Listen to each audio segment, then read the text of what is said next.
Have you ever encountered errors while running your automation flows? Don't worry, with Power Automate Desktop, you can easily handle exceptions and errors, securing a smooth and reliable automation. We'll dive into two powerful techniques: action-based error handling and creating an exception handler around a group of actions with the mighty unblock error. In the upcoming tutorial, I'll guide you step by step on how to handle exceptions and errors in Power Automate Desktop effectively. You will witness firsthand how these techniques can enhance the robustness and reliability of your automation projects. I'm Jensen, a Microsoft Most Valuable Professional. Let's learn some exception handling in Power Automate Desktop. Today's data is an Excel sheet. The sheet is called Error Handling, and it is an Excel table. We have 11 rows where the first ones are a headers row. It's number A, number B, result, and status. For each one of the rows, I want to add number A to number B and print it in result. Then I want to say success in status. But beware, we have exceptions. In this one here, you can see an A. Down here you can see a B in number B, and here is an C. We want to not print the results for these ones because we can add an A to a 4. So we want to skip that, and then we will have an exception message over here in status. And afterward, we will handle errors in the system that could be our application. Let me close this. And I placed it on my desktop. Again, please download it. Once you have that, place it on your desktop. Shift, right click, copy as path. I created a brand new Power Automate desktop flow. You should do the same. Then we'll have a set variable. Drag it in. I will call this one Excel path, like this. And in the value, I'll say Control V. I'll delete the quotation marks. Always use variables for things that can change easily, and that could be a path here. I want to launch my Excel sheet, so I'll find a launch Excel and drag it in. And please do this exercise with me. I promise you, you'll learn 10 times faster. If things goes too fast, just pause or rewind the video. It's designed for that. So here I'm opening up the path that is stored in the Excel path. That one is up here. I will not make the instance visible, and I'll click Save. I want to set the active Excel worksheet because we have plenty of sheets in this Excel book, and best practice is to specify it. Otherwise, it will read the last one active. It's our sheet in scope right now, but let's imagine that our colleague opened up another instance of this book and might have edited a different sheet. Then we would read an incorrect sheet.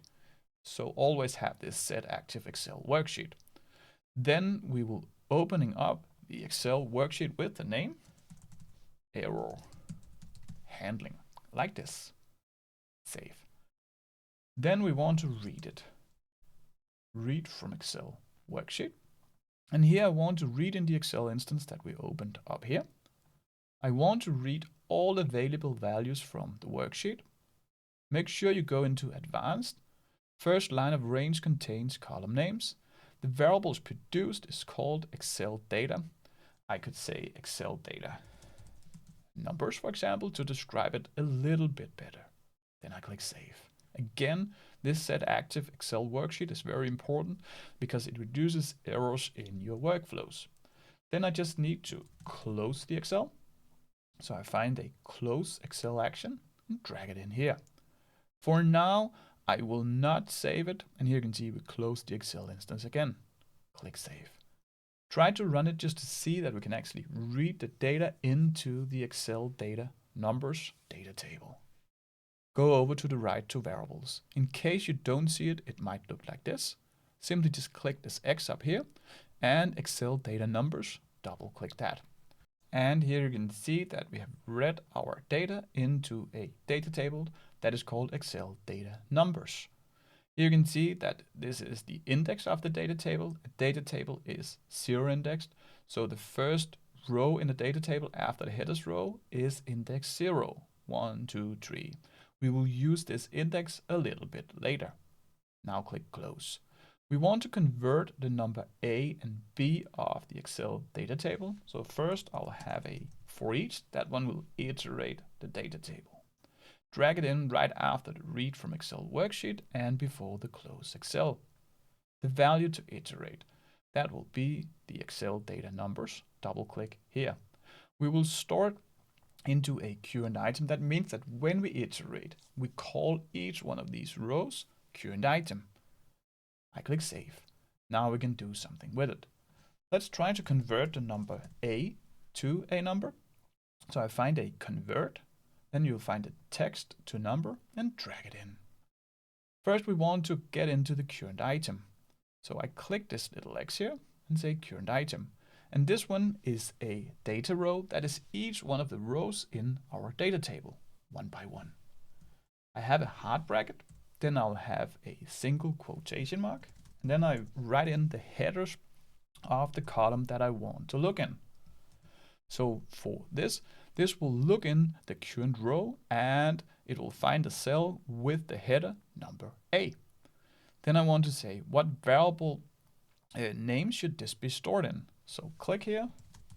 I will call this one number A because that's what it is. Then I click save.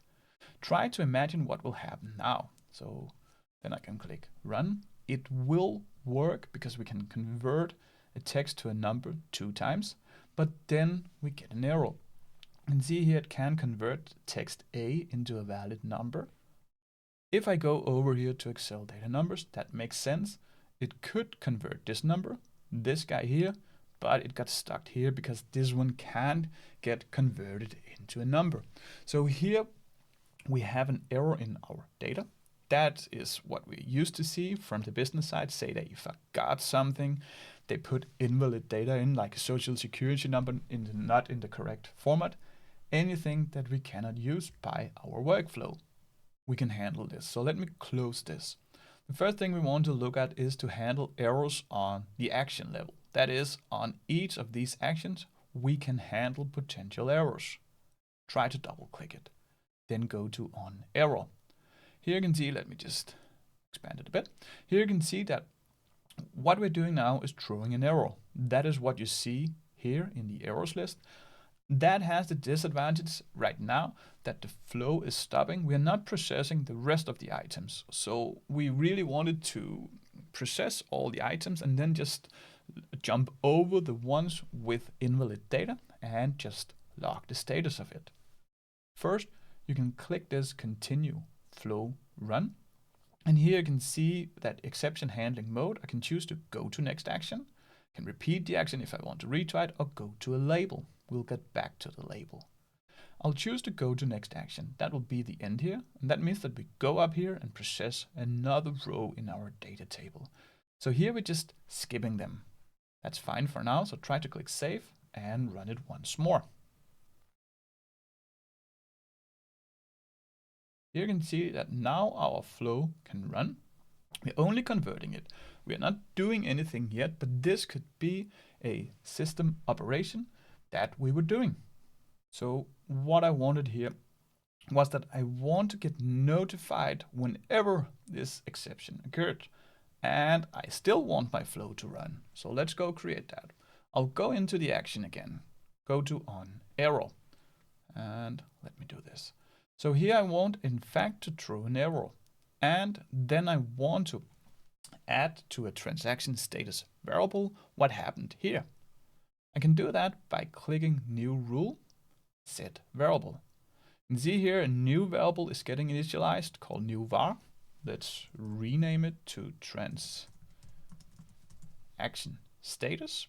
And over here we could set that status to something. Let's call it a business exception, because this is not really something to do with our robot here. This is something to do with the data that we're getting. It's perfectly normal. We just need our workflow here to handle it. Here I can say number A was not in a valid number format like this. Then I can click save. So right now we're throwing the error again, but we are logging the status of this transaction to a transaction status variable. So let's try it. It will stop with the third iteration, but we just want to inspect that we're actually getting the transaction status over here. We are. Here you can see it. Number A was not in a valid format. What we can do about this is that we can handle these errors that comes from this convert text to number. We can put it in a scope and solve for that accordingly. So go up to actions, then you'll find an on block error here and drag it in the start of the for each. I will call this one here process exceptions, like this. It works almost the same as an action on error, but here we can handle multiple actions. Let me show you how it works. So I'll just save it for now. You can see that we have this unblock error, and I can drag this convert text to number in it. That means that if an error is getting thrown here, and that's actually what we're doing. Let me try to open it again. Go to on error. Here we can see we throw an error each time this convert text to number fails.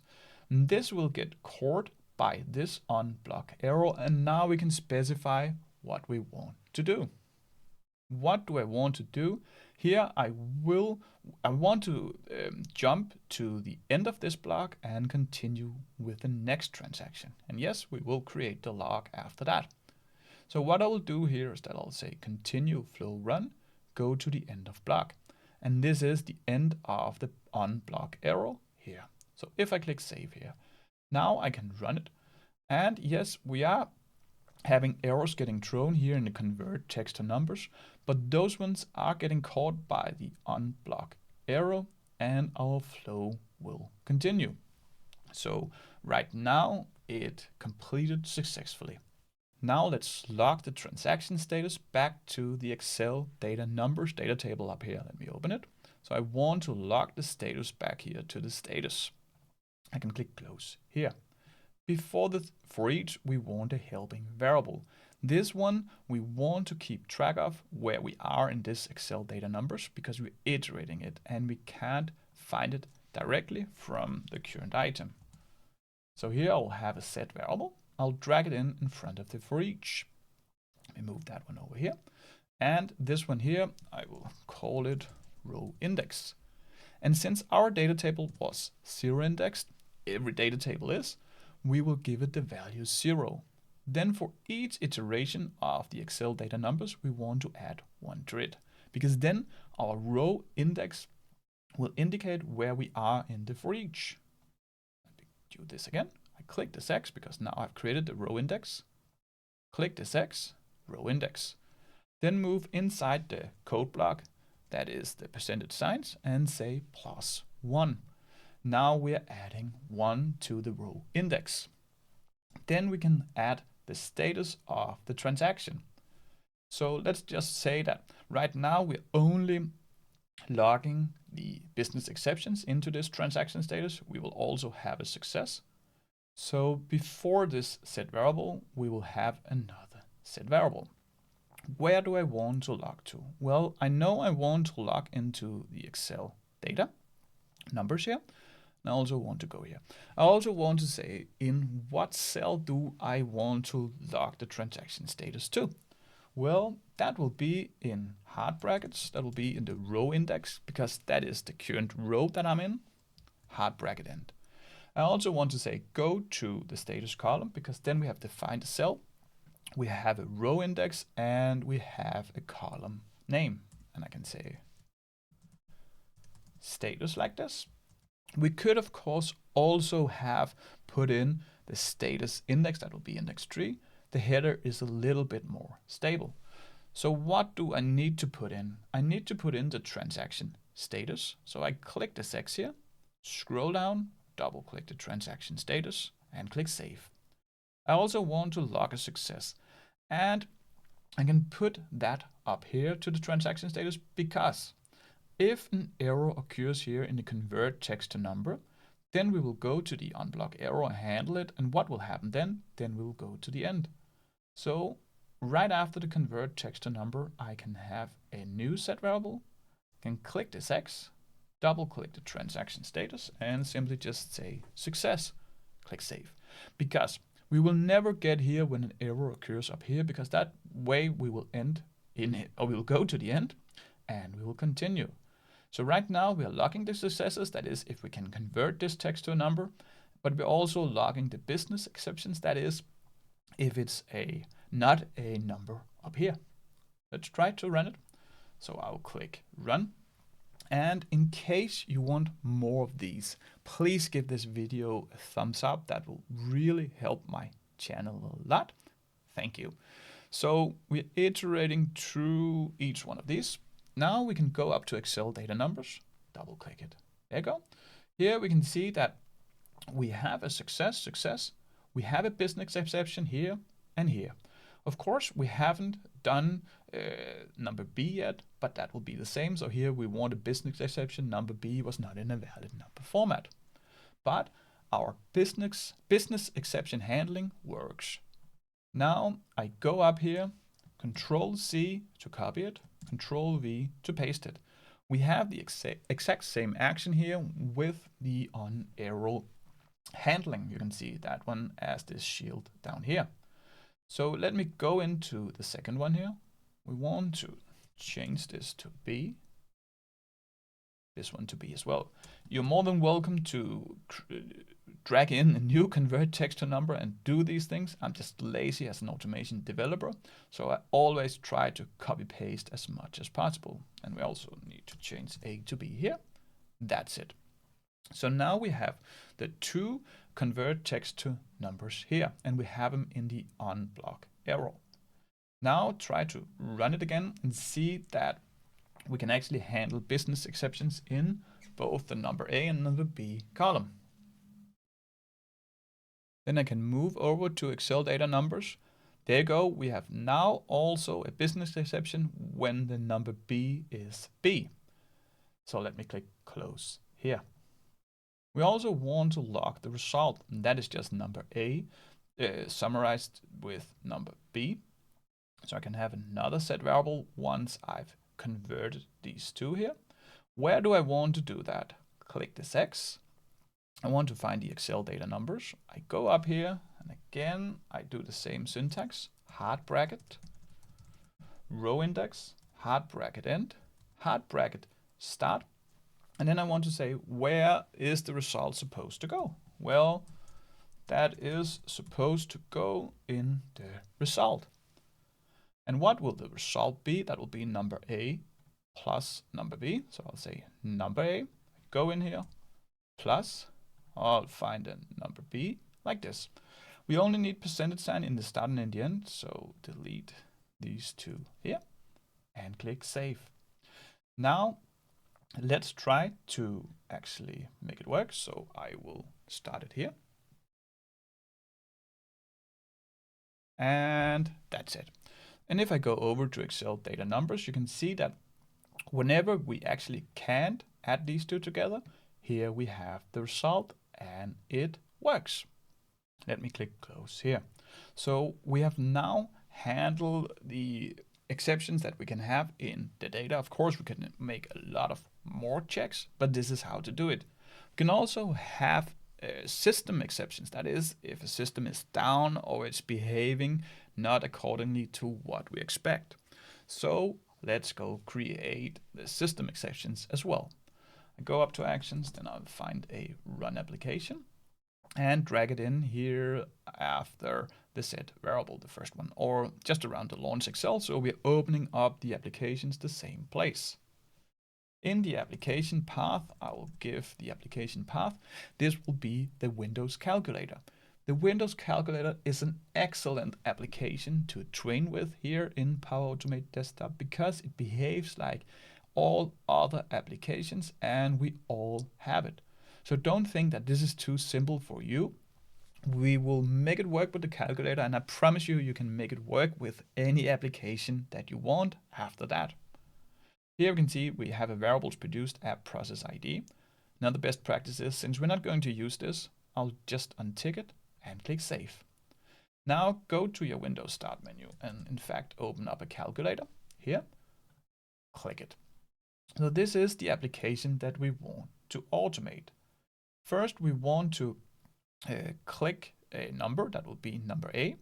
Then we want to say plus, then we want to click another number, that will be number B. We want to get the result and drag data out of this application.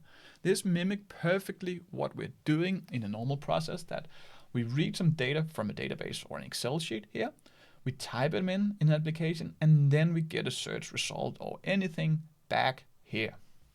So let's go click the first number, search for a click UI element in window, and we will drag it in here in the convert text to number. So here I want to have a UI element. I want to say add UI element. Let's just pick a random number, say control, and pick the number. So here we're just saying number 7. We will change that in a little while. So I'll say save. I don't want to click the 7, but I want to click the number A. And to fix this selector, I go over here to this stack of elements. You can see it here. Click it. This is the selector, that is the address of the button that we defined, which was 7. First, I want to rename it. So I can either right-click rename or press F2. Let's call this button number A. Click enter. That is another best practice. Always rename your UI elements, because in that way you can easily maintain this workflow when you come back to it in the future, or your colleague can. Double click the button number A button. This is the address, that is the selector. Click the text editor up here. So this is the selector, and up here you'll see the parent, and then you'll see childs to that parent, children, and here you will have the actual identifier. It's saying that we're looking for a button with the ID num7 button. So instead of this 7, mark it here, say select variable, and pick number A. Now we're using our variable in the selector. It's called a dynamic selector. Then I'll click save. I want to do it the same thing with B, and I want to click plus, and then I want to find the result. So we are not using this set variable here. Let me just delete it, and we will create the button number B the same way as we just did. The easier thing is not to copy paste it here. I think I'll just create it once more. Add UI element, find a random numbers button, press Control, and select number 8 here it was. We go over to UI elements, I right click. Here I will say number B, press enter, double click to open it. Pick the text editor up here, mark the number 8, select variable and pick number B. Then we'll click save. So now we're clicking number A and number B. I want to add them together. So another click UI element in here. I will add a new UI element. I will find the plus here. So press Control and pick the plus. Again, this is system work. We will create some system errors in a few seconds. And I also want to say equal to here. So I'll have a click UI element, click the drop down, add UI element. I will press Control and have the equal button here. Then I click save. Here I can see my UI elements over here. So this process will look something like number plus number equals 2. So I press some button in my system, and then I want to get this result back. Now you go up to actions, and then you'll find an extract data from window. Drag it in below the 4-click UI element. Click the drop down, add UI element. That one is here. Press Control, press your mouse, and we will not store it in an Excel spreadsheet. We will store it in a variable because we're not going to work with it. This variable I will call result. I will click save. So now we're doing the system work. We're extracting the data into result, and we're logging it as a success if we don't have any exceptions up here. If our system fails, that could be that the application shuts down or something, we haven't handled those errors accordingly. Right now, this calculator is very, very stable. Let me close this application again. I just go over here to this UI elements. I right click, rename, because I want to tell what's going on. I can call this field result and click enter. Now my robot is ready to run, so I will click run here. This will be a longer workflow where we will do system work for each one of these rows, except the ones where we have a system exception. Those ones we will skip. I will fast forward here to the end, and while I do that, please subscribe to the channel if you want more of these videos. See you at the end. That's it. It looks like it worked perfectly. If I close here, we can see the last transaction status was success. The result is stored in a display is, I can double click it here. This is the result. And that's just because this display is comes from the calculator. So let's get rid of that. That's just a minor thing before we create the system errors. So I click close here. I also want to close down the calculator once we're done with it. So let's also do that. Find a terminate process, drag it before the close Excel or after, doesn't matter. And here I can specify what process I want to close. In fact, I should have left the calculator open. So let's go to the start menu, open it again, because then I can find it here in the process name. Let me just click cancel here, drag it in again. And now we have updated these process name. These are the active processes on your computer. If you scroll down, you can find the calculator app here. I can click save. So now we're closing it. I also wanted to get rid of the display is from the result here. I can do that very easily by having a get subtext right after the extract data from window. So the original text, that will be the result.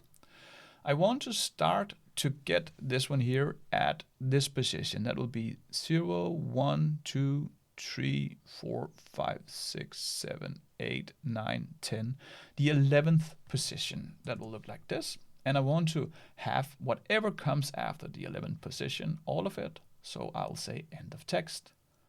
Let's store it back to the result variable. So I'll do like this and click save. Now we should have it as the actual number and not the display is. I can try to close it again. I will run it and let's just fast forward over this just to see that these steps also work.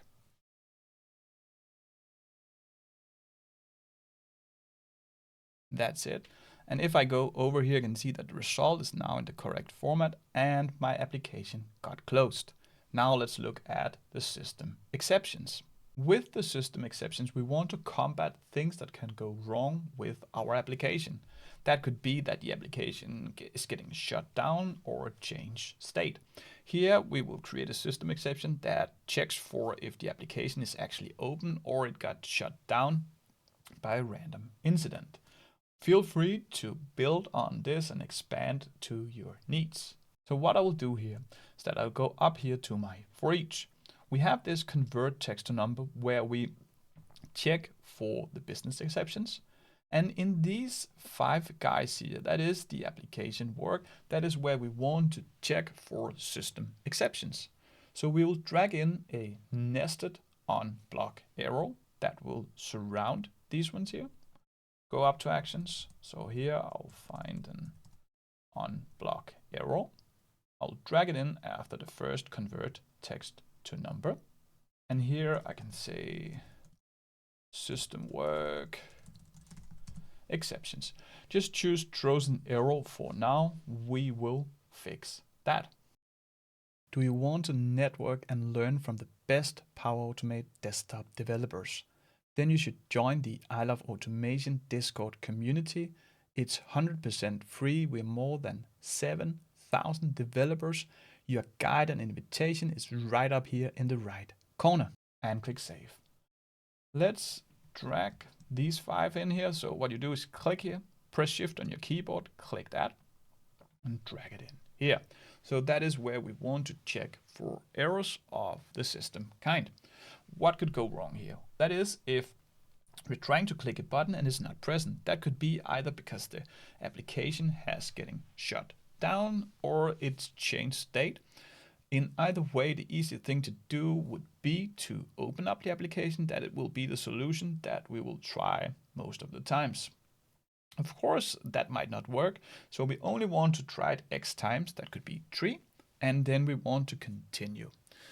Where we skipped to the next transaction with the system exceptions up here, I just want to stop the process, because if the application is not working X times, then I don't need to process the next item, the next item, and the next item.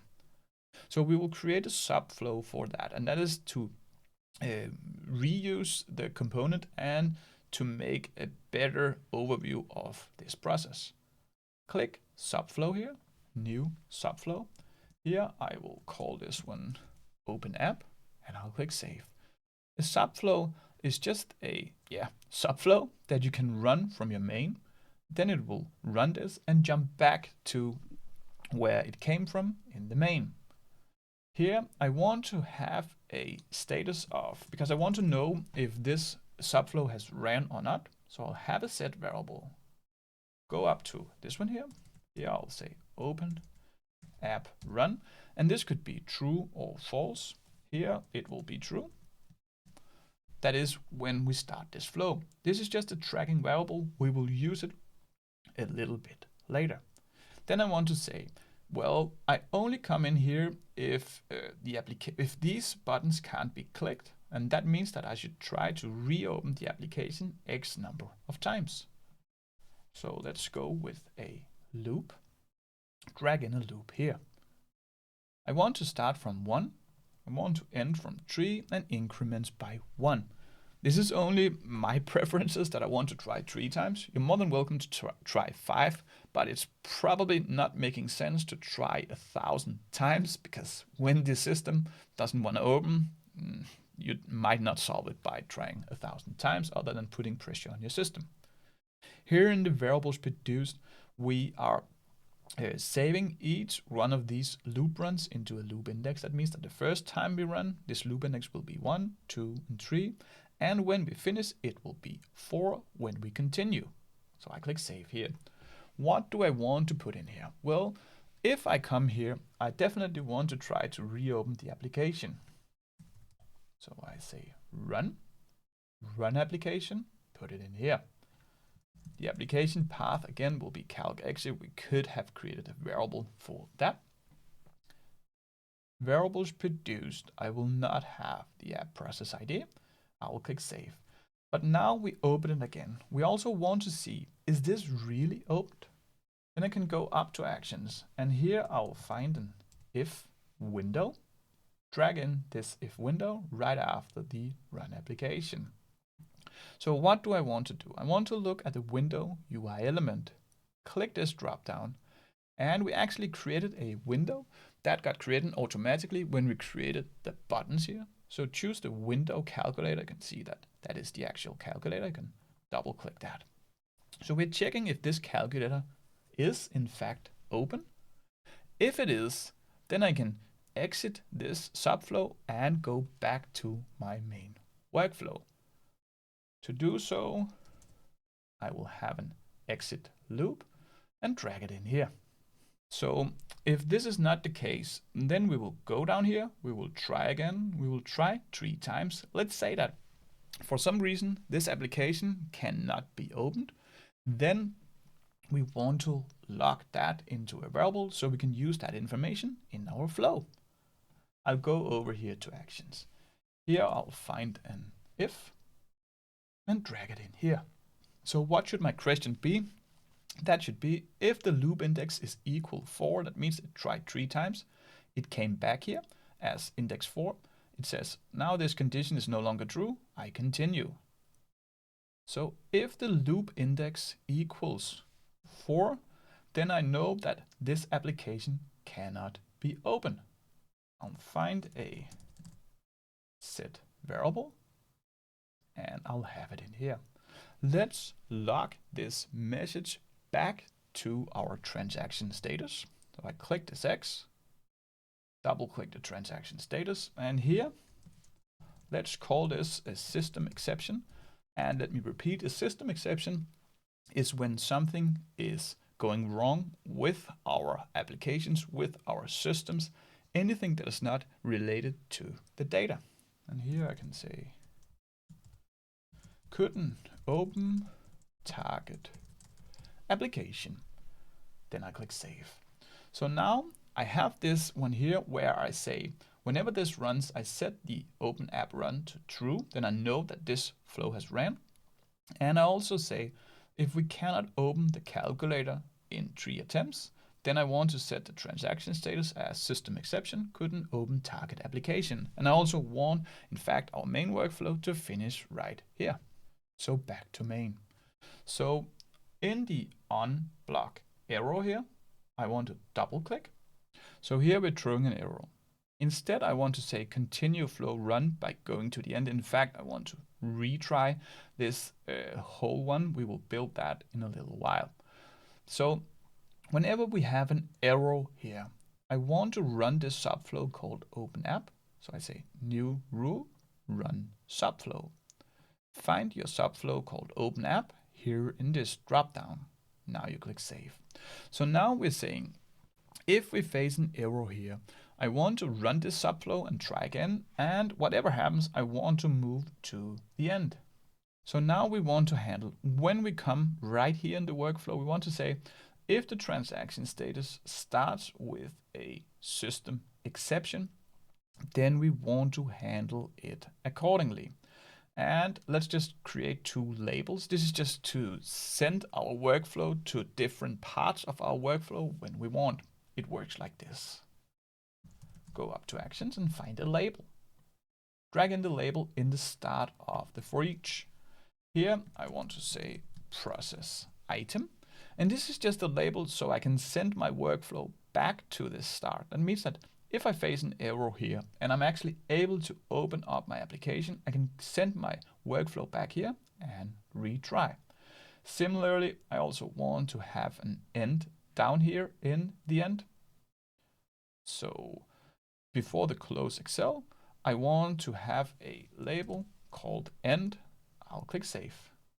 So now I can go up here because now I want to ask if my transaction status starts with system exception.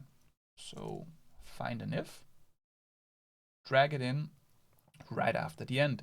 And this is where I come whenever we have ran this open app subflow, because we define that up here in the on block arrow. So the first operand, that will be the transaction status. Go find that. Click this drop down. Now I want to say starts with, and then I want to say system exception. In that way we can combat more than one system exception. Just make sure you start all your system exceptions with system exception. Then we'll click save. So if we have a system exception, then we want to say, what do I want to do? Well, I want to log it in the current status of the Excel data numbers. Let me open it again. So I want to log it. Let's say it was here, number 2. I want to log a system exception here. And then I don't want to process each one of the following because now my system is down for whatever reason. So let's find a set variable and let's log the status first. I'll drag in a set variable. Where do I want to log to? We created that one before, but let's practice. I click this X, Excel data numbers. I want to go into the row that is called RowIndex. That was our row identifier. And then I want to have a hard bracket, status, single quotation mark, hard bracket, like this. So now I'm logging into the current row with the cell from the status column. So the cross between the current row and the status column. What do I want to add? I want to click this X here, pick the transaction status, click save. Be aware, this is only when we have a system exception. And what do I then want to do? Well, I want to stop everything. I want to go to the end and close the Excel down here. So I just go up to actions. That was why we created the labels. I'll find the go to, after the set variable that is important. So we can log first, and then we go to a label. Click this drop down, find the end, and click save. Let's say that we get here. Then I also want to ask, is this open app run true? Because we're also getting here, whenever we haven't run this workflow, we're also getting here with our workflow. So I only want to say, if that is actually true, that means that we could start up the app again. Then I want to go back to the process item, but only whenever this subflow has run. So in this, if I go up here, and then I want to ask another question. That is with an else if. So I drag in the else if. What question do I want to ask? Now I want to click this little X here. I want to find the open app run. If that is equal to true, and be aware, this I just set it to true as a Boolean variable here. That's a true false variable. You could set this to yes without these percentage signs, whatever you want. So that is just to say, if this is really equal to this, then we want to do something. And this true, that comes from the value I gave it here. So you can, of course, give it another value here and ask another question. I prefer this method though. So if this is true, that means that we should start over. And I also want to reset this open app run. So I want to set it to false. So first I'll find a set variable. I want to say the open app run, set it back to false, because I don't want to have it the value in the next run. Sorry, here I just say false like this, and I click save. When that in place, I'll go to my label up here. So I'll find another go to, and I'll go to the process item. That means that I will restart that item. So this is how our system exception handling works. Shouldn't we go test it? What I will do here is that I cannot make the actual application to break, but I will create a breakpoint. Try to click here, for example, number 14. Also go in app and click here. We will manually close it, so we will mimic a system exception that could be an unstable system. Now you will try to run it. And here, let's have a success first. A breakpoint, by the way, that is this red dot. That means that we are clicking something, and now our workflow stops, and it will continue once we click run here. So when I click run here, it will click the plus, it will click the tree, it will process. Now we're having the next item, and now I want my system to break. So before you click run, try to close this. Now, if our workflow works, then we should go into the open app whenever I click run here. So I click run here. Now our workflow will look for the plus button. It cannot find it. There you go. Now we are in the open app. It tried to reopen, and you can see it succeeds. But we want to test the system exceptions. So I close it. I click run again. So now it will check. And of course it cannot find it, so it will retry. It will open it up 3 times. There you go. Now before this if window happens, I'll close this. I'll try again. And yes, I want to stress test this. I want to check that if this works. So now we're trying again. And once this is done, you can see here the loop index is 3. Then the loop index will be 4 whenever we continue. When I close here and say run. And then this transaction status will be set to system exception. And our workflow will stop in the main. So now it looks for this calculator. It cannot find it. Now we have stopped. That means that we couldn't do it. And if we go to Excel data numbers, there you go. We can now log both system exception and business exceptions. So we had a success. Then we have a system exceptions, and we agreed that we would stop the workflow whenever a system exception occurred, so we didn't process these, but we already saw they worked.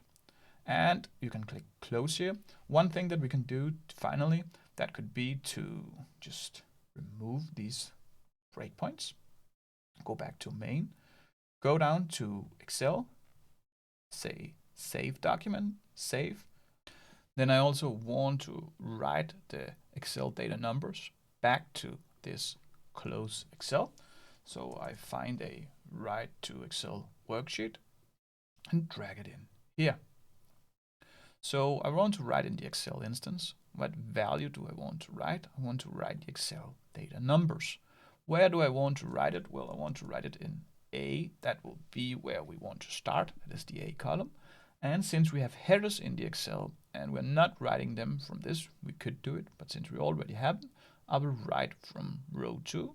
I will click Save here, and then I will click Run up here, and I'll fast forward see you in the end. That's it. If I minimize this, I go out to the Excel. We have now logged everything to our Excel sheet. Now you should join the I Love Automation Discord community. We are more than 7,000 RPA developers networking and helping each other with solutions. YouTube thinks you should watch this video next.